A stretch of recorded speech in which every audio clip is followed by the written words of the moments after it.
సంగారెడ్డి జిల్లా రాయకోట్ మండల కేంద్రంలో బీసీ రిజర్వేషన్పై బీసీ సంఘాల పిలుపు మేరకు చేపట్టిన బంద్ ప్రశాంతంగా కొనసాగింది. మండల బీసీ సంఘాల పిలుపు మేరకు బీఆర్ఎస్ పార్టీ నాయకులు బంద్కు మద్దతు తెలిపారు. బీసీ సంఘం నాయకులు వివిధ గ్రామాల బీఆర్ఎస్ పార్టీ నాయకులు గ్రామంలోని బసవేశ్వర కూడలి వద్ద రోడ్డుపై నినాదాలు చేస్తూ నిరసన తెలిపారు. బీసీలకు ఇచ్చిన మాట నిలబెట్టుకోవాలని డిమాండ్ చేశారు. జనాభా ప్రతిపాదికన బీసీలకు 42% రిజర్వేషన్ కల్పించాలని అన్నారు. రాష్ట్ర ప్రభుత్వం 42% రిజర్వేషన్ ఇస్తూ చల్లని జీవోను జారీ చేసి బీసీలను మభ్యపెట్టిందని నాయకులు ఆరోపించారు. రాజ్యాంగబద్ధంగా న్యాయపరమైన చట్టపరమైన చిక్కులు రాకుండా 42% బీసీలకు రిజర్వేషన్ కల్పించాలని డిమాండ్ చేశారు. ఈ కార్యక్రమంలో బీసీ సంఘాలు బీఆర్ఎస్ పార్టీ నాయకులు పాల్గొన్నారు.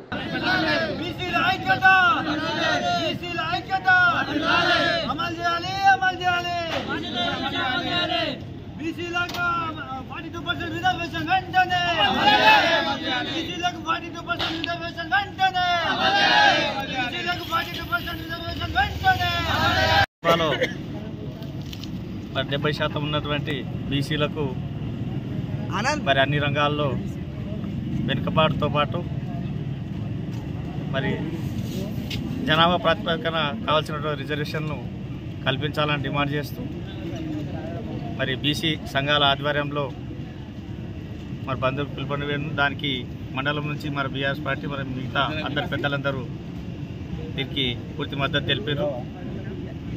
మరి ప్రభుత్వం మరి బీసీలకు 42% రిజర్వేషన్ అని చెప్పి లోకల్ బాడీ ఎలక్షన్ పోయి నోటిఫికేషన్ ఇచ్చిన తర్వాత మరి 9 తెచ్చి చెల్లని దాన్ని తెచ్చి చెల్లుతుందని మరి బీసీలనంతా ఒక ప్రలోభాలకు గురి చేసి మరి ఒక మోసం చేస్తుంది. ఈ విషయంలో మరి రాజ్యాంగబద్ధంగా ఏదైతే ఉందో దాన్ని మరి అమలు చేయవలసిన బాధ్యత మరి ప్రభుత్వం ఉంది.